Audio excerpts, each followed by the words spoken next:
किसी ने बड़े कमाल की बात कही है कि मांगना ही छोड़ दिया हमने वक्त से, क्या पता उसके पास इनकार का भी वक्त ना हो। मैं एफएम से मैं हूं आरजे कार्तिक। एक छोटी सी कहानी। एक बार किसान परिवार में एक लड़का पैदा हुआ। थोड़ा बड़ा हुआ तो उसके पिताजी चाहते थे कि खेती करे, लेकिन लड़का चाहता था कि वो सेना में जाकर के सैनिक की नौकरी करे। अब लड़के को उसके पिताजी ने कहा कि ठीक है बेटा, आपको अगर ऐसा लगता है तो आप तलवारबाजी सीखो, क्योंकि वहां राज्य में जो था, जब भी सैनिक की भर्ती होती थी तो तलवारबाजी जरूरी थी। जिसको आती है उसी को लिया जाता था, प्रतियोगिता की जाती थी। इस लड़के को वहाँ सेना में शामिल होने के लिए, तलवारबाजी सीखने के लिए भेजा गया। तो लड़के को समझ में आ गया कि इतने अच्छे से इसे तलवारबाजी आ नहीं पाएगी। अब ये बैकडोर एंट्री लेने का सोचने लगा। इसने उस राज्य के जो सेनापति थे उनके बारे में पता लगवाया, तो इसको मालूम चला कि इनके किसी रिश्तेदार के दोस्त थे। तो ये उस रिश्तेदार के घर गया, उन्हें जाकर के बताया कि मैं जाना चाहता हूँ, अगर आप एक बार सेनापति से बात कर लें। सेनापति से बात की गई, लड़के को बैकडोर से एंट्री मिल गई। और किस्मत से उस सेनापति ने इसको इतने अच्छे से रखा कि इसको उस सेना में डाला गया जो रिजर्व फोर्स हुआ करती थी, जिसको युद्ध में जाना नहीं पड़ता था। एक बार उस राज्य पर दूसरे राज्य ने अटैक किया तो एक्स्ट्रा फोर्सेस बुलवानी पड़ी। उन सैनिकों को भी जाना पड़ा जो आराम किया करते थे, उनमें ये भी था। जब ये मैदान में पहुंचा, युद्ध भूमि में पहुंचा, तो इसकी पोल खुल गई। लोगों को समझ में आ गया कि इस लड़के को तो तलवारबाजी आती नहीं है। इसको दूसरे सैनिकों ने बचाया। और उसके बाद में जब युद्ध खत्म हुआ तो लाकर के सेनापति के सामने पेश किया और सेनापति से कहा कि महाराज, आपने ये किसको रख लिया? इस लड़के को तो तलवार चलाना नहीं आता। सेनापति कुछ बोल नहीं पा रहा था, क्योंकि रखा तो उसी ने था।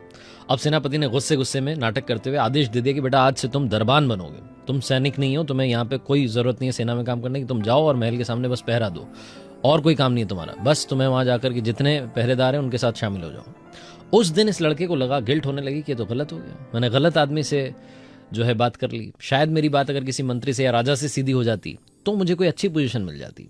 उस दिन से ये लड़का वहां पहरेदार की नौकरी करने लगा। महल में बस इसका एक ही काम होता था, जाता था, पहरा देकर वापस आ जाता था। ज्यादा तनख्वाह नहीं थी, घर में पैसा नहीं आ रहा था, समझ नहीं आ रहा था कि क्या करें। तो ये जो था, इसकी उम्र बढ़ती जा रही थी। इसे लग रहा था कि एक दिन अगर राजा से बात हो जाए तो शायद कुछ बात बन जाए। सर्दी का मौसम आ गया। लड़के के पास में पतली सी वर्दी थी, उसमें पहरेदारी की नौकरी किया करता था।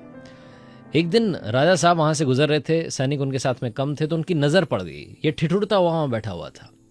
तो उन्होंने देखा कि एक जो सैनिक है, पहरेदार है, वो पतली सी वर्दी में बैठा हुआ है, ठिठुर रहा है ठंड में। तो उन्होंने जाकर के बात की कि बेटा, आपको सर्दी नहीं लगती? तो उसने कहा कि महाराज, लगती है, अगर आपकी कृपा हो जाती।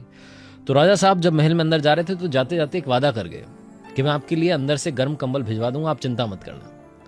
अब राजा साहब बिजी आदमी, वो अंदर गए, जाकर के बिजी हो गए, भूल गए कि कंबल भिजवाना है। रात निकल गई। सवेरे सैनिकों ने जाकर के राजा को बताया कि हमारा जो सैनिक, जो पहरेदार बाहर था, उसकी मौत हो गई है ठंड में ठिठुरने की वजह से।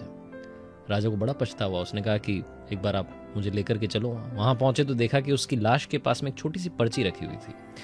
राजा ने वो पर्ची उठाई और पढ़ने लगा, तो उसमें लिखा हुआ था कि राजा साहब, ये सर्दी की रातें मैं बिताता जा रहा था, मेरे पास में कंबल नहीं था, इस पतली सी वर्दी में ठिठुरते हुए मैं रात निकाल देता था। लेकिन कल रात में जो आपने मुझे जाते जाते प्रॉमिस किया था, वादा किया था कि आप मेरे लिए कंबल भिजवाओगे, उस वादे के भरोसे में बैठा रहा। मुझे लग रहा था कि कंबल आएगा, मालूम नहीं क्यों मुझे ज्यादा ठंड लगने लगी और मैं दुनिया छोड़ के जा रहा हूं। आपके वादे ने मुझे खोखला कर दिया। ये छोटी सी कहानी इस जिंदगी में बहुत बड़ी बात सिखाती है। सहारे इंसान को खोखला कर देते हैं, उम्मीदें कमजोर कर देती हैं। अगर आप कुछ अचीव करना चाहते हैं तो अपने भरोसे कीजिए। दूसरों के भरोसे रहेंगे तो इस जिंदगी में कुछ भी नहीं कर पाएंगे। आरजे कार्तिक इसीलिए आपसे कहता है, अपने हौसले के साथ अपनी ताकत को पहचान कर दिखाओ कुछ ऐसा कि दुनिया करना चाहे आपके जैसा। याद रखिए, अगर आप कुछ अच्छा सुन रहे हैं तो आप माय एफएम सुन रहे हैं। चलो आज कुछ अच्छा सुनते हैं। और हाँ, हर सोमवार सुबह 9:30 बजे मेरे पेज पर देखिए एक नई कहानी।